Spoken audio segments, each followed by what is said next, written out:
Hello, and welcome to Western Civ. In today's bonus author interview, I sit down with historian Roger Moorhouse, and we discuss his most recent book, The Forgers. This is a gripping story that's human and history all at once. Moorhouse tells the tale of how a few intrepid individuals worked assiduously throughout some of the darkest days of the Holocaust to forge passports for Jewish persons living in the Third Reich. They selflessly saved thousands of individuals from the gas chambers of Auschwitz. Moorhouse does a fantastic job in his book of weaving together gripping individual narratives with overall historical significance. I think anyone would enjoy the book, but certainly, given the events that are proceeding in the Middle East, it's worth remembering the past. So, as always, the links are in the show notes if you'd like to pick up a copy of the book. And without further ado, let's move on to the interview.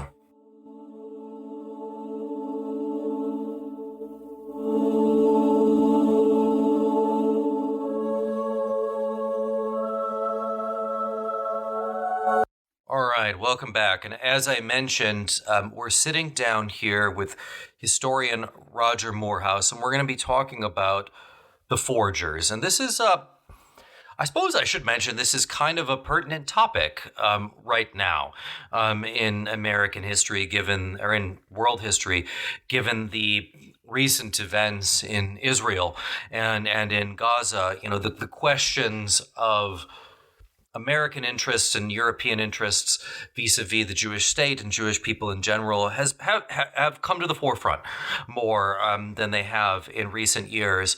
And so it's a good book to talk about right now because it gets us back into some of these, I would say, myths and relationships that are useful to talk about. And I want to start to talk about one of them straight out the gate. And that is, in the preface, you in the book describe how foreign governments, Western governments, were not ignorant of affairs going on in Germany in the build-up to World War II. And when it comes to getting Jewish families out of Nazi-occupied regions, they weren't ignorant. They were mainly held back by, and this is a quotation, mainly by their own indifference to Jewish suffering. And I think that's important to acknowledge. And I know this is a long-winded question to start out with, but it's always important for me as an American to point out the realities of how World War II is taught in America. And that is, first and foremost, that America won World War II. Full stop.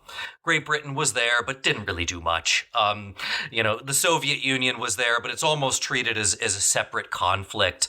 And then, America bailed out Great Britain and saved Great Britain, and also that America were the heroes of World War II.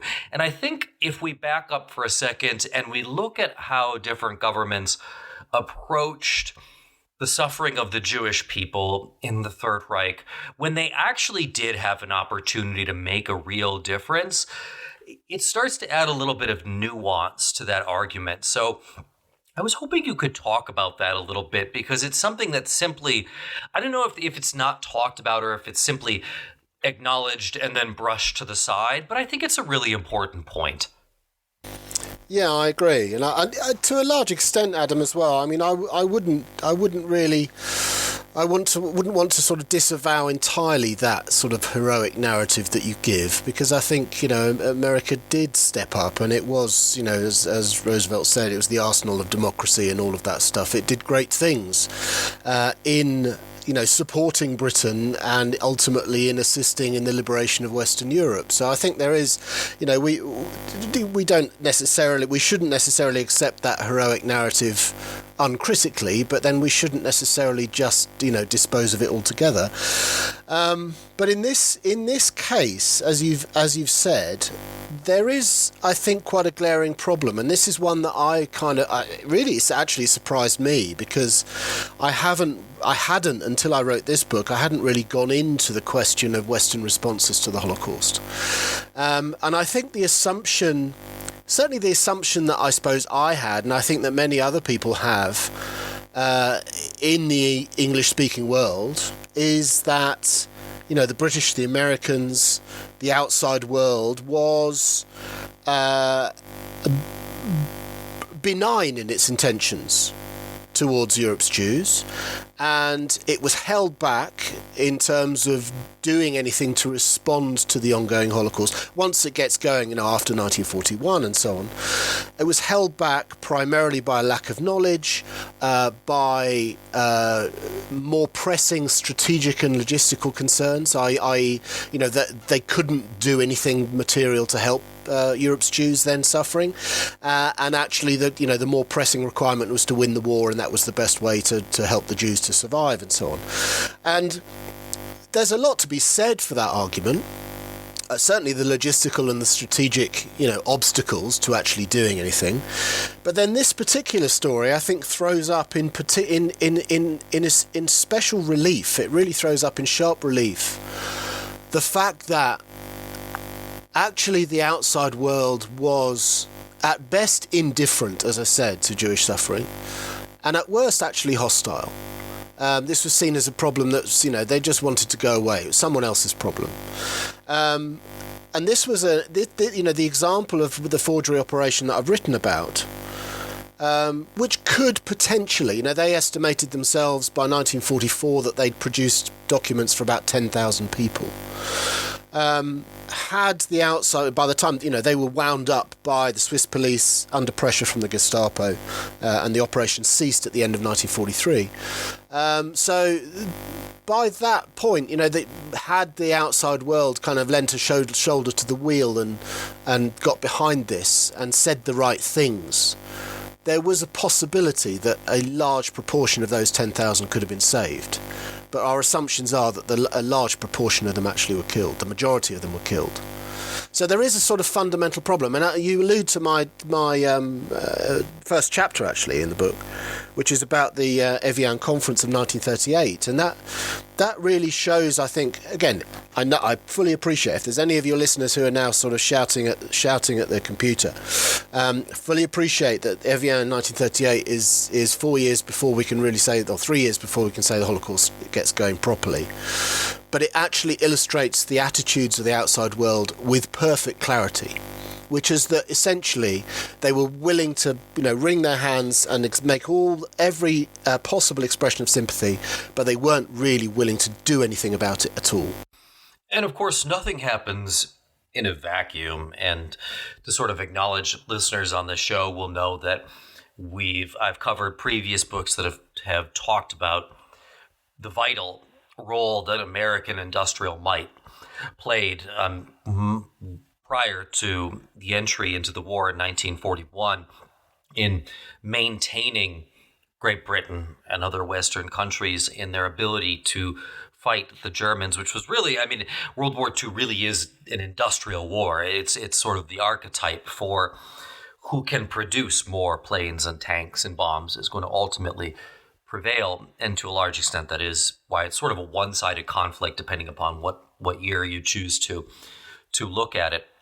And it is also important to recognize that, like I said, nothing happens in a vacuum, and American politics at that time was very isolationist, at least in terms of Congress. That there's inclinations that President Roosevelt wanted to do more, but realized that there simply weren't the votes necessary in Congress for him to be able to work a little bit more steadily. And so if you take away the easy answers, which is, all right, well, large Western democracies are going to open their doors to fleeing Jewish populations, then we have to get into what is really the framework of the book, which is who steps up? How do other people step up to try to solve the problem when other bigger actors are either unable or simply unwilling, or a combination of the two. And that's where the thrust of the book really gets going. And you open with the story, and I'm going to apologize to all my listeners. I had the bad fortune of taking Latin when I was in high school and not German or French. And so these names are always very difficult for me. But you open with the story of Heinz Lichtenstern, who I hope I get that relatively close. Great. I find him an interesting way to begin the book, and I was wondering if you could tell a little bit of the story, because I found it very intriguing.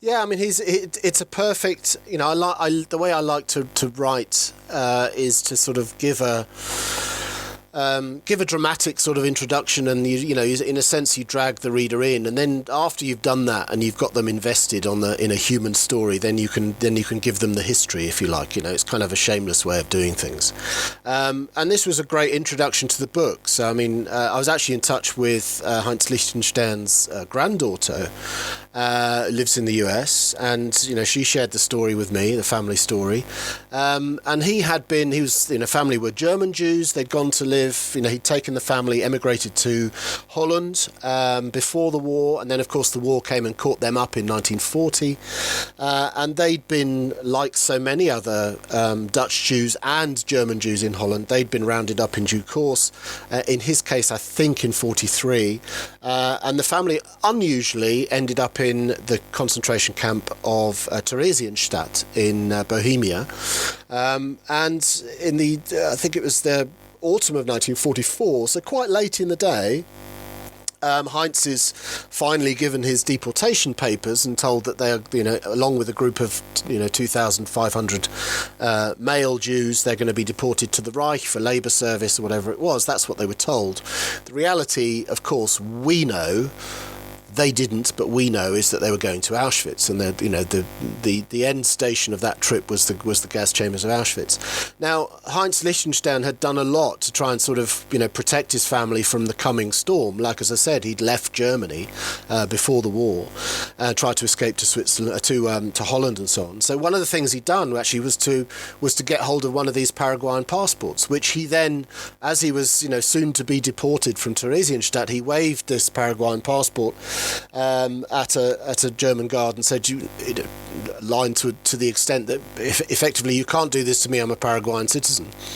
And the guard rolled his eyes and said, oh, crikey, we've got another one. And he's taken out of the line. It's taken to a superior. They look at the paperwork, look at him, and he's basically given a slip of paper saying, excused, and sent back to the barrack block. And instead of 2,500 men going to Auschwitz that day, 2,499 went to Auschwitz, and Heinz Lichtenstein went back to his barrack block. So it was actually a really nice it was a sort of beautifully constructed, if you like, introduction to the narrative with that sort of really important human element to it, and it sort of took you into that world. This is how it worked at the sharp end. This is how this preposterous passport scheme worked, and you're pulled out of the line. It didn't mean you got to go to Paraguay. It didn't mean you even got to leave Europe, but it meant you escaped that mechanism of the Holocaust. And that, I thought, was a crucial way of just trying to encapsulate that story right at the outset of the book. Well, I think that it adds that human element. And to me, what the story did is, yes, it's one person, which you could say, well, 2,499 did not escape. But I choose not to take that pessimistic narrative here, that this is one person who can be saved, and that does matter at the end of the day. And I think, again, if we take away the big actors, we take away the big players who maybe could have played a bigger role, you can't save 2,499 in that instance, but you can save a couple, and that makes a big difference in the end. And the story, if you boil it down, I mean, yes, we could say, well, of the however many million Jews perished in the Holocaust, this isn't a huge number. I try telling that to the families, though, of the people who survived. I mean, that'd be somewhat of a callous statement for us to make right now. As we watch some refugees make their way out of Gaza, yes, millions remain, but for those who are able to escape, that matters a great deal to them. And so one thing I was really interested in the book, I've read a lot about the Holocaust over the years. I never knew about the Madagascar plan. I found this just fascinating, and the idea that maybe Auschwitz wasn't always going to be the end of the line plan here was really interesting to me. So I thought maybe you could tell the listeners a little bit about that. So the end of the line could have been the island of Madagascar. I mean, it's a weird story, and I think a lot of the way it's written about is as if it was kind of almost mythological that the Nazis had this plan to send the Jews to Madagascar, but they did. I mean, it predated Nazi Germany. The Poles, for example, had investigated the possibility of using Madagascar as a Jewish homeland, as like almost like an Israel before Israel was created. Their intention was not that it should be used, as some sort of. Actually, I mean, the Polish plan actually failed because they sent a commission to Madagascar, which came back and reported back that said, it's not really the conditions are not habitable enough for large numbers of European citizens, right? Unaccustomed to tropical conditions and so on. So for the Poles, peculiarly, it was not habitable enough for the German for their Jews. So this is probably why the Germans thought this was perfect, because if you could ship all of the Europe's Jews off, this is before they've started on that phase of mass killing, of course. After the fall of France, Madagascar is a French colony at that point. After the fall of France in the summer of 1940, suddenly you've got this possibility that you could send Europe's Jews, which up until that point, the Germans have been kind of corralling wherever they found them. They're just sort of kind of corralling them and putting them into camps and ghettos and whatever. Don't really know what to do with them. They know they want to get rid of them, but what does that look like, right? So then they've got this idea of Madagascar looms up, that suddenly the fall of France makes Madagascar a possibility. And they look into the logistics of sending large numbers of people, millions of people to Madagascar. And, what makes it possible is the fall of France. What makes it impossible within a couple of months is the fact that Britain doesn't fall. Right, because Britain still had nominal control of the seas, it still had the Royal Navy en masse out in the sea lanes, and they decided it was impossible that the British wouldn't allow this to happen under their noses. So in a sense, that's where the thing died a death. But there's ample documentation. This was a serious proposition for the German government at the time. They were seriously thinking about using it. And they would have made Madagascar, which is a big island, right? They would have made it effectively into an open-air concentration camp. This would have been a large concentration camp on the assumption that the vast majority of the people that they sent there would die of natural causes. And then you'd have to deal with what remained. But this was, that was the plan, was to send them there and watch them die off of tropical diseases, effectively. So there was a fleeting moment in 1940 where Madagascar was the possible end station, as you say. But that ended with the stubbornness of the British. And for anybody listening who thinks that, well, this is a ridiculous plan, no one else could possibly come up with a plan like this, I have to remind the audience that there were multiple plans in the United States, especially in the aftermath of the American Civil War, to move the African American population back to Africa in various ways, shapes, or form. So this idea of deporting a segment of the population en masse to somewhere in Africa is not necessarily a novel one, even in the mid 20th century.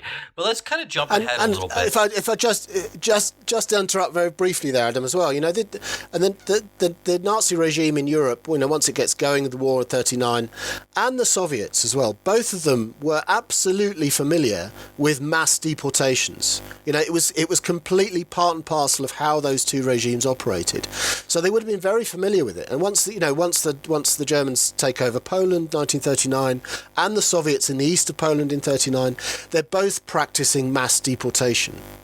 by the thousand, by the tens of thousands, by the hundreds of thousands. So this is not an outlandish scheme at all. What makes it unusual is the fact they're going over by sea. That's the only exceptional thing. But mass deportation of unwanted populations was entirely on trend with what they were doing. Yeah, that's a very good point. That's a very good point. That, well, I suppose, yeah, you're right. At the end of the day, what makes it novel is the idea that you're sending them around the Horn of Africa. That's the bizarre part of this. Logistically, extremely difficult, but probably not outside the realm of possibility in terms of what those two regimes were capable of. But let's just kind of jump forward then to Poland. Germany invades Poland, as everyone, of course, knows, in 1939. It's a very swift invasion. And as you point out in the book, Polish officials don't wait very long at all to start attempting to help Jews escape Poland, occupied Poland.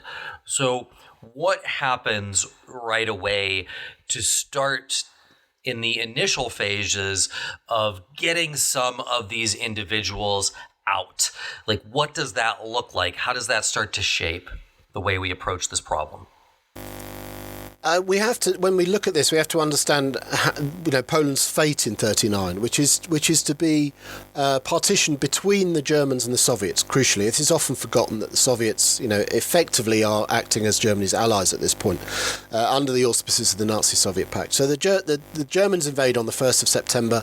The Soviets invade on the 17th. They divide Poland between them, almost exactly 50-50. And large numbers of Jews, actually the Germans expel lots of Polish Jews across that frontier into the Soviet zone. Soviets don't really want them either. The Soviets are quite happy to persecute those populations on the basis of class and on the basis of politics, where the Germans are persecuting people on the basis of race. So if you were a middle-class Jew, you were just as likely to be deported by the Soviets as you were by the Germans, right? So there was no easy place to be. So there's lots of or degree of to and fro across that frontier, and there's no safe place for Polish Jews to be. So the first operations really, were there was an escape route out via Lithuania, which was set up by a Japanese consul in Kaunas, the then capital of Lithuania, whose name was Kyuna Sugihara, and he was inundated in the summer of 1940 by a lot of Polish Jews and Lithuanian Jews, who have basically, Polish Jews had escaped up from the Soviet zone up into Lithuania, which was then still just about independent. Lithuania itself is at that point being, rapidly swallowed up by the Soviet Union as well.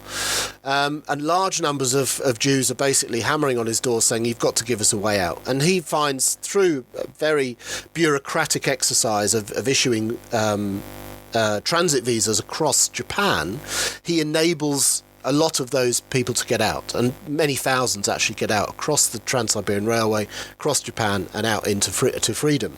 So it's a remarkable episode, which is relatively well known. But what isn't so well known is that he was actually aided in that by a number of operatives of Polish intelligence. So two of members of his staff were actually members of Polish intelligence.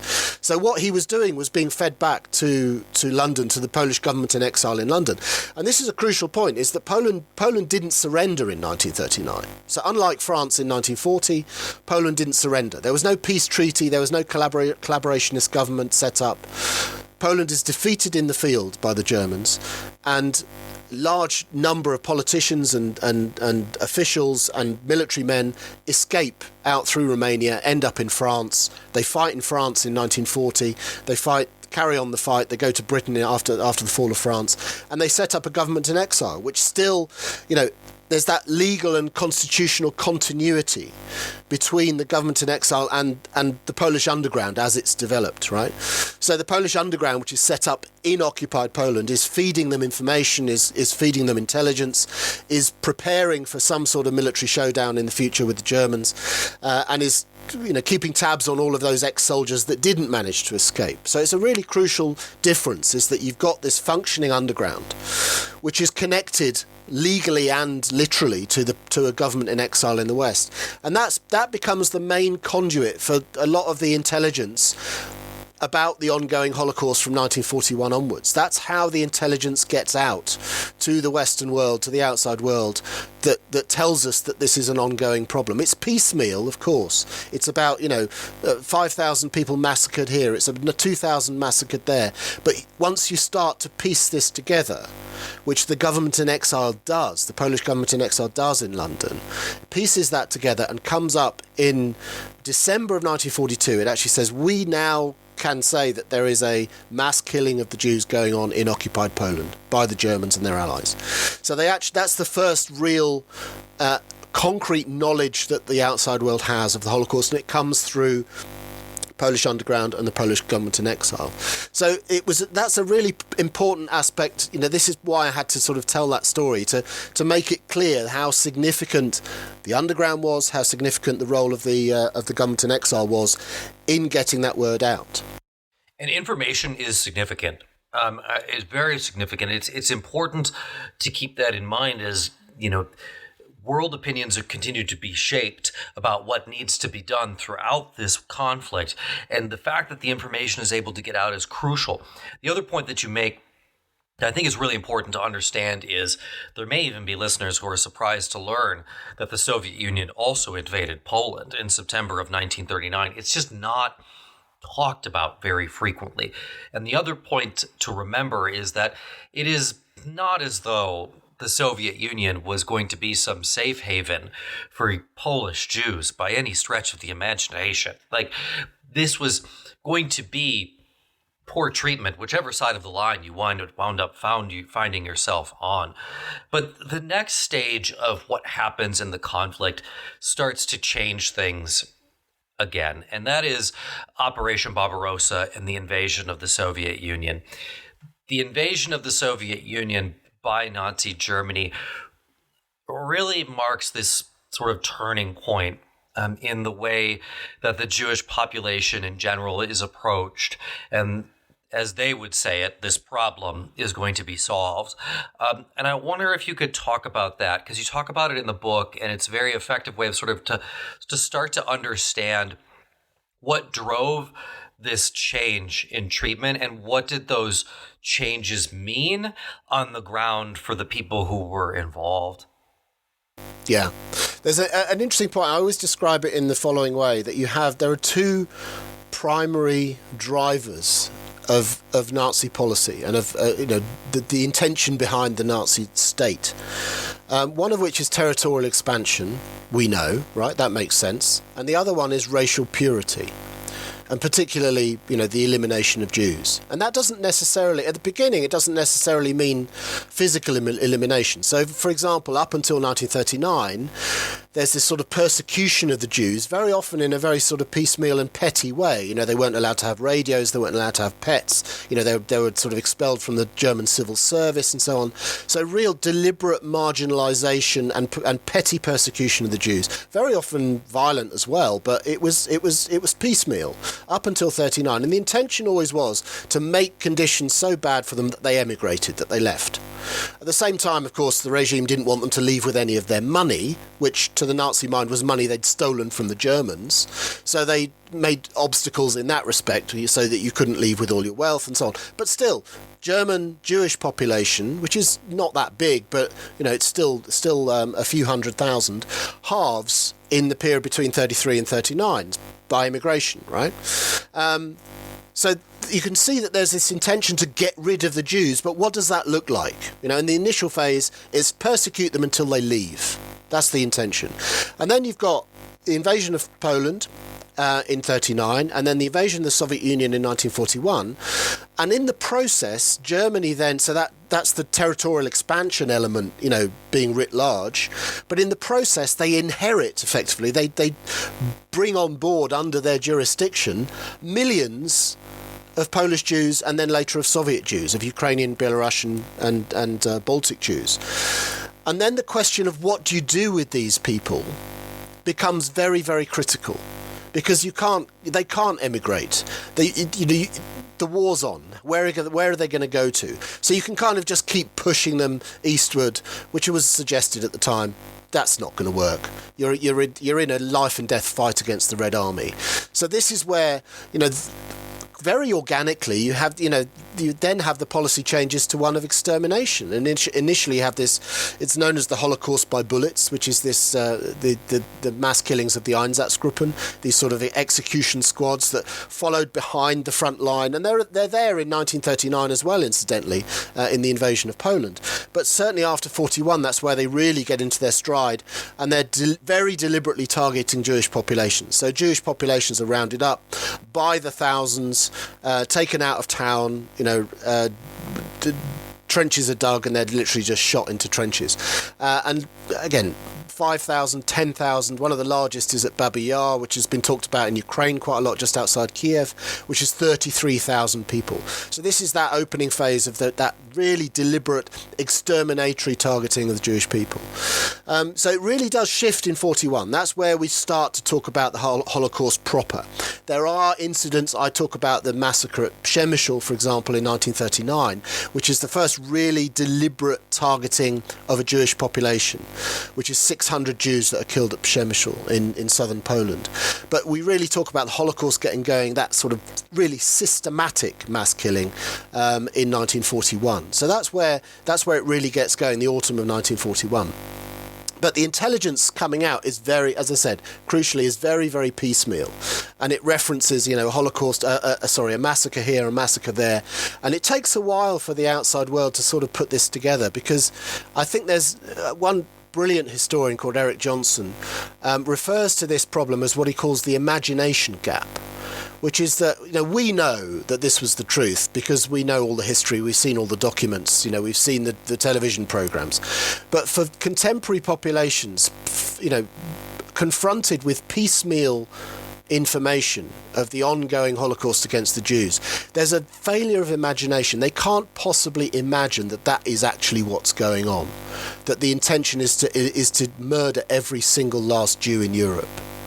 It's simply beyond imagination, and I think we have to bear that in mind as well when we look at the response of the outside world.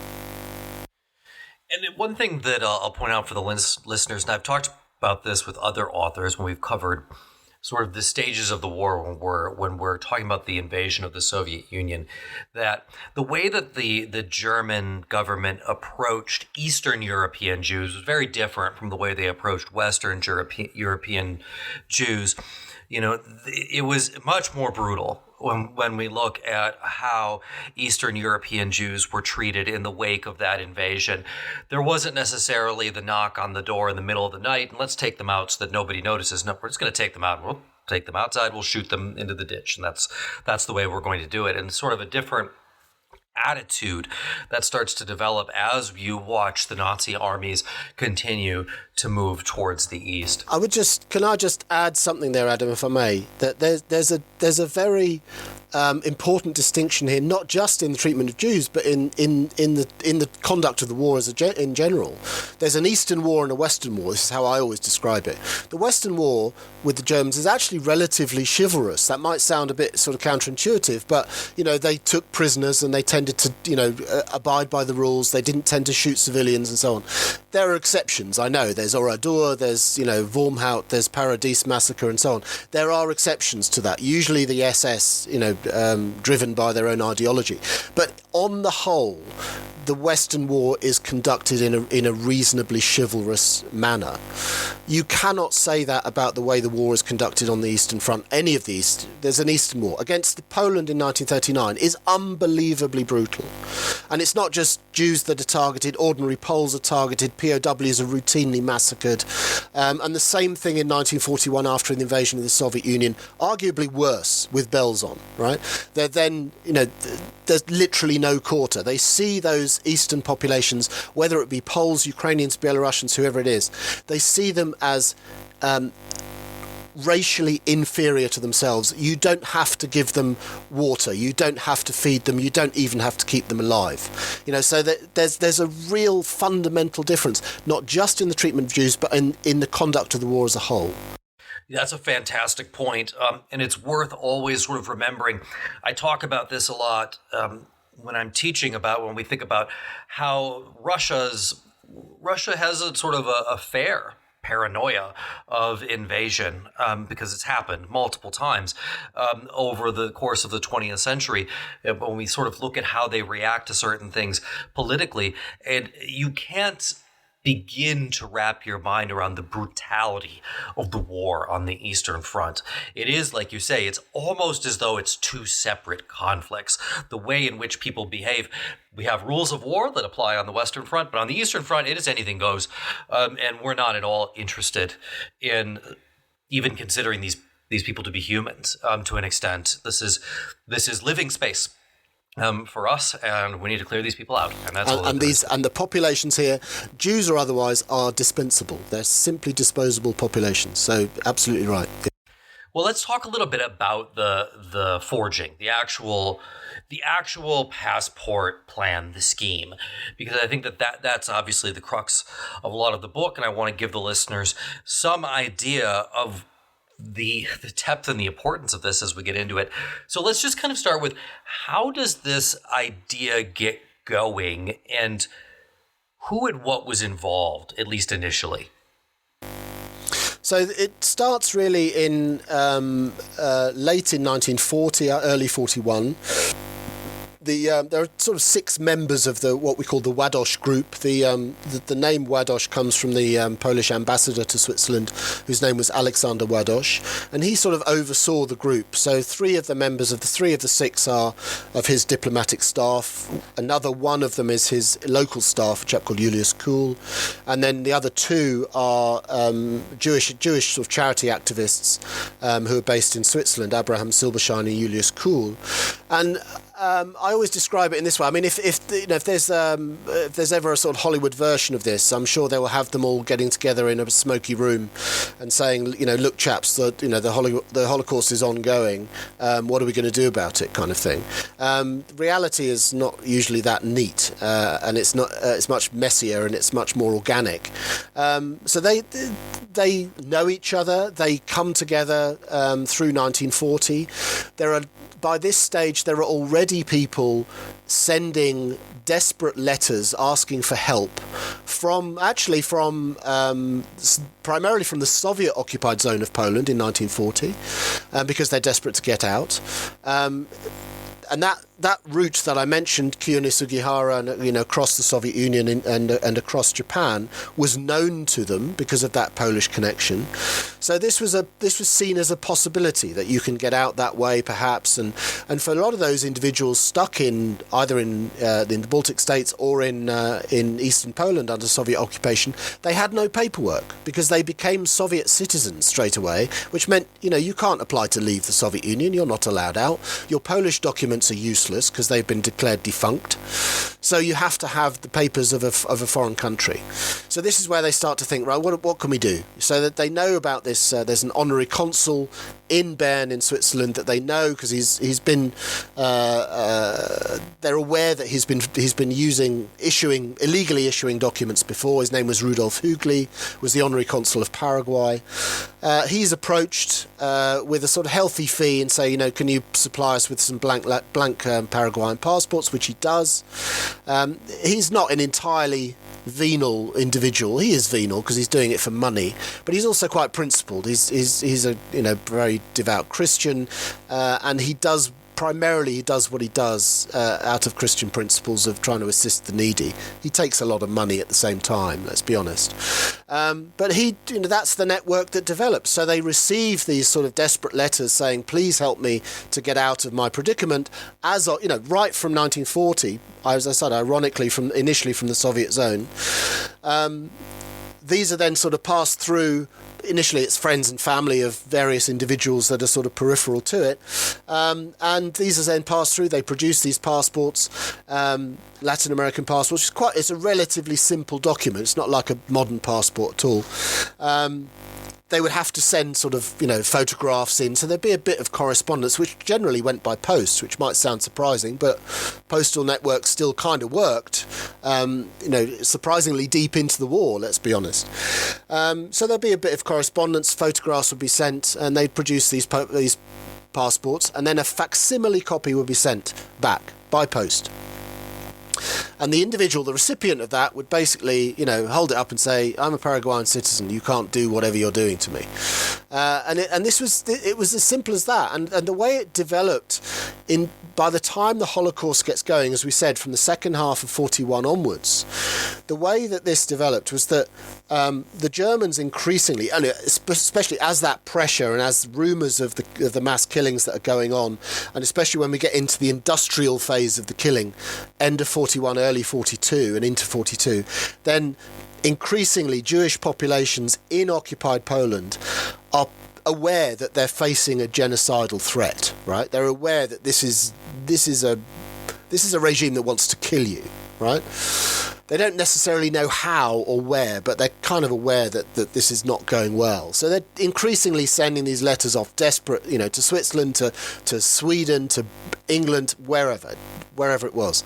They arrive on the desk of someone like Alexander Ładoś, and then they put the wheels in motion. They produce these passports, send them off, send them back into the camps, and that became effectively like a spanner in the works of the administrative, the bureaucratic mechanism of the Holocaust. Because the Holocaust, crucially, was predicated on the victims being non-people. So the Germans had already made them non-people. Nobody would speak up for them. No one wanted to represent them. There was nobody to speak for them. So these passports aroused at least the possibility that somebody somewhere was looking at you and watching what was going on, which to the Germans was, okay, well, we better stop sending these individuals to Auschwitz, right? Once they were doing that, so that was the essence of it. It kind of was a stick in the wheel of the bureaucratic process of the Holocaust. It sounds so rudimentary to me in some ways that I have to wonder. And I don't even know if you're able to answer this question, because it's always hard to, of course, put ourselves into the shoes of different people throughout history. But, I wonder about what a German, officer or government official would think when confronted by someone who's showing a passport from Paraguay. Would they look at this and think like, well, this probably isn't real, but I'd like to get rid of this person either way? Or are they thinking, oh my gosh, this might be someone from Paraguay. This government might complain if we send them to Auschwitz. I mean, do they ever think, I'm going to ask this person what the capital of Paraguay is, just to see, like, or can you speak a couple words of Spanish? I just want to know, like, ¿cómo estás? And just see if they can say something back. I mean, like, what do you do when you get this piece of paper? Because there's this person who doesn't look like they're from Paraguay who's suddenly claiming to be a Paraguayan citizen. I don't know. Do we have any piece of information about what the reaction was of the officials when they got this? Yeah, I think we do. I mean, that case of Heinz Lichtenstein, for example, I mean, I opened the book with, and I mentioned before, he never thought, he thought this was, he'd tried a sort of raft of measures, false identities and all sorts of things to try and, escape this sort of growing maelstrom. And this was one of the measures that he had. And I don't think he even believed that this would actually work. But then he just thought, I'm going to be deported. This is like, throw the dice, roll the dice, And yeah, I mean, the idea that, your ordinary German guard who's guarding a group of people in a camp or in a ghetto who are about to be deported, and he gets presented by, an Orthodox Jew, let's say, whose name is Moshe Feldman, right? He only speaks Yiddish, and he's now claiming that he's a Paraguayan citizen, right? Surely the average German guard is going to say, really? This is nonsense. But actually, to some extent, like you said, right, there are instances where, they tried to sort of process some of these people and actually assess whether they were genuinely, Paraguayan citizens or not, particularly once they're in Belsen. It's quite an interesting episode. There's this woman that used to, an employee of the Gestapo who used to travel to Belsen and interview the prisoners that claimed to be Paraguayans, and used to ask them, say, what's the capital of Paraguay? Say something in Spanish, exactly what you described. But the fundamental point is for the individual guard who's presented with this, he doesn't care. He just wants to get rid of it. He wants to get rid of the problem, right? So he passes it up the line. And someone upstairs in a position of authority actually is thinking, okay, there is that possibility that there's someone somewhere looking at this, and concerned about this person. That's point one. Point two is, actually, if this really is a foreign Jew, then they're useful to us, because we can then exchange these people, foreign citizens, for Germans held abroad. So they reclassify them. So this is a quite high-level discussion between the SS and the Foreign Ministry, where they reclassify these foreign Jews. They call them exchange Jews, and they send them to various camps, most notably Belsen. But they collect them up with the intention of exchanging them for Germans held abroad. And once they've made that decision, that they're going to reclassify them as exchange Jews, then, and there's a document I quote in the book, high-level, German discussion between bureaucrats saying, but in essence saying, it doesn't matter if they're fraudulent foreigners or not. The point is that we can pass them off as foreigners, and for each one of these people, we can get a German back from abroad. So the Germans knew it was a fake operation. They didn't care either. They were just willing to sort of run along with it because it meant that they could get German citizens back again. It's quite simple. I mean, as far as you're concerned, if you can get something for nothing, what's the downside here? The person isn't really going to a work camp to be worked to death. I mean, they will, but then, they're going to be exterminated either way. If we can get someone back for them, so much the better. We're close on time here, but I did want to ask two sort of final questions. One is, so what sort of level of success are we talking about with this operation? And then the other question that I wanted to ask was, okay, like, you always want to wonder about sort of the level of risk of the individuals who participate in something like this, because obviously, especially as the tide turns against the Nazi regime, at that point, if anything comes up where we can claim that this person has been acting against the Reich or so on and so forth, that's not going to go well for that individual. So are there any examples of someone who was caught participating in something that did happen? Or were these people able to do this, be relatively successful, and not suffer, I suppose, any direct consequences?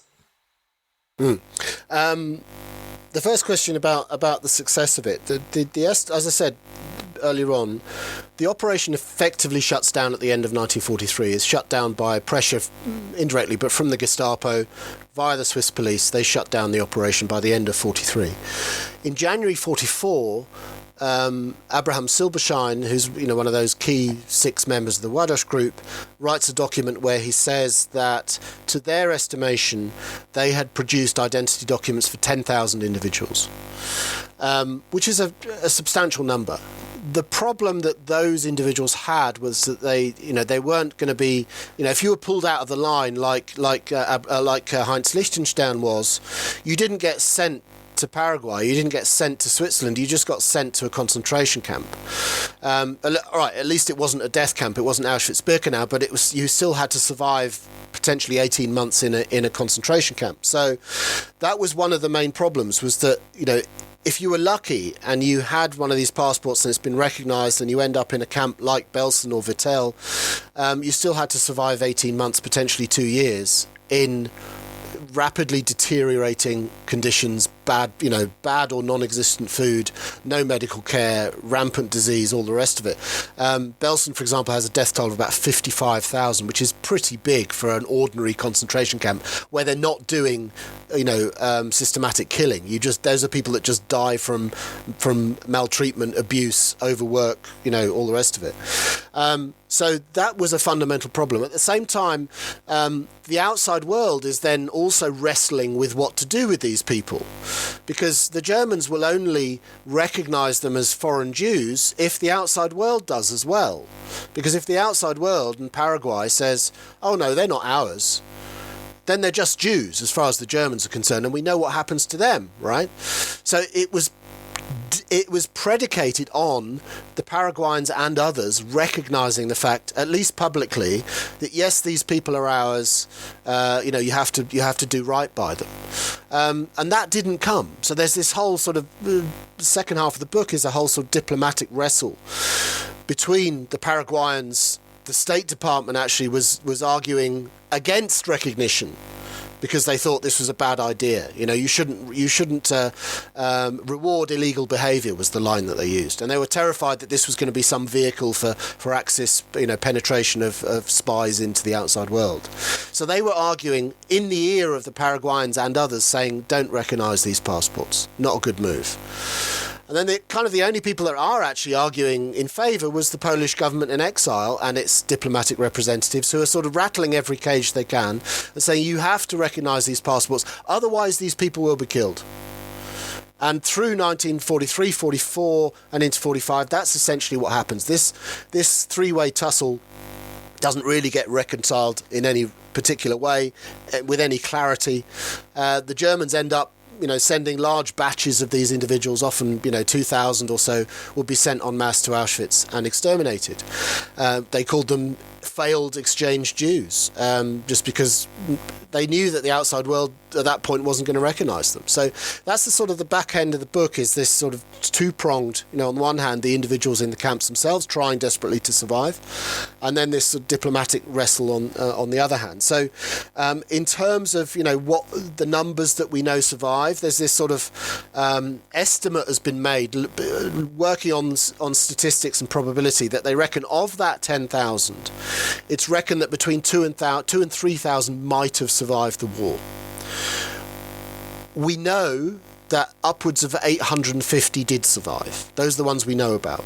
And the research has been done, and we've got names and they're listed and so on. But potentially there were many more than that. It could be up to 2,000 or 3,000.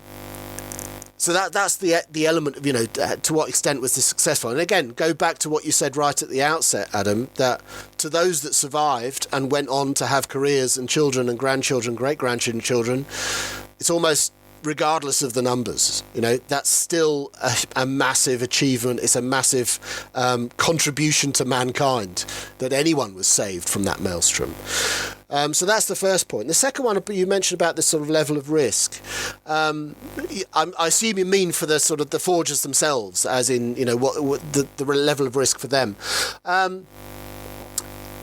I think we have to appreciate it's not huge, because they are in Switzerland. They're relatively safe. Switzerland is a kind of peculiar situation, but because it is an island of democracy and relative freedom. I say relative freedom because it's still surrounded from 1940 onwards by, it's an island in a totalitarian sea. It's surrounded by fascist Italy to the south, Nazi Germany to the north, and occupied France to the west.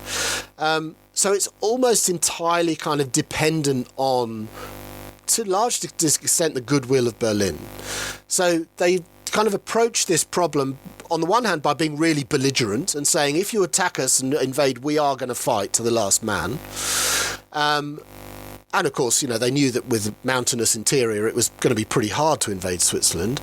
And secondarily, they did tend to kind of bend over backwards to satisfy the Germans, to keep the Germans happy, so that Germans didn't want to invade Switzerland, which meant that, that sort of closing down of the forger operation in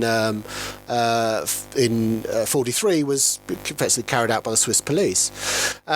So we have to get away perhaps from the idea that Switzerland is entirely free at this time. It's not. It has to bend over. It has to do to a large extent what the Germans want it to do. So the German agents did try and infiltrate the group. They did send agents through 1942 to try and sort of disrupt it and see what was going on. They then used the Swiss police to shut it down. So I think in terms of a level of risk, not as much as if you're in occupied France or in occupied Poland or whatever it is, of course, but still a degree of risk, because you still could have fallen foul of the Swiss police. Certainly the local staff. There was one member of local staff of the group who didn't have diplomatic immunity, Julius Kuhl. So he could, if he'd had his diplomatic position withdrawn, he could have been repatriated and deported to Poland. right? So that would have been probably a death sentence for him as a Polish Jew. So I think we have to say, yes, there was some degree of risk, but not as much as you would see elsewhere, if you're operating in Paris or in Warsaw or anywhere else. Yeah, those are all good points. I mean, one of the things that kind of struck me about the whole operation, and that you talked about as well just a moment ago, is that one of course, the big, I don't know whether or not I should call it a problem or drawback of this plan of forging passports is that it's not a real passport. This person is not a real Paraguayan citizen. And so it is not as though you're given this fake passport and this person gets on a plane and flies out. That's not what happens. And so what happens when Paraguay says, oh, this isn't real? And it's easy to be critical of them now in hindsight, but I think at the time you can start to understand, even today, I'm sure there'll be a lot of people in any country that would say, well, we can't be accepting people with fake passports. We can't just be allowing anyone in with a forged document. Think of the precedent that's going to set for us. So I get it. I get it. I get the drawback. But I think at the end of the day, we do have to come back to the reality that a person is a person, and that whoever of these heroic individuals were able to save, whether it's 850 or 3,000, it's worth it at the end of the day. To be able to save even one is worth it. We're out of time, but I always ask, is there anything else? Obviously, there's a great deal more in the book, but is there anything else that we absolutely missed that you think that the listeners should know about?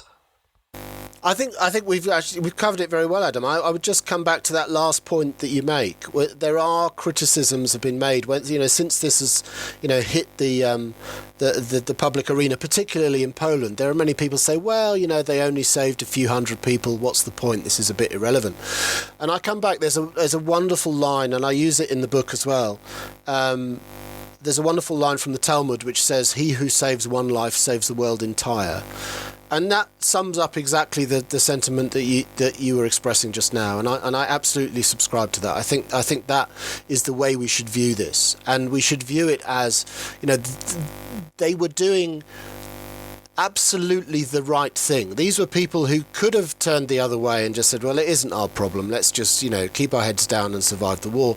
They absolutely put themselves out to do the right thing, and I think on the point, for the forgers themselves, we have to stand up and applaud them for that. Having the moral bravery to do that, I think, is remarkable. Yeah, I couldn't agree more.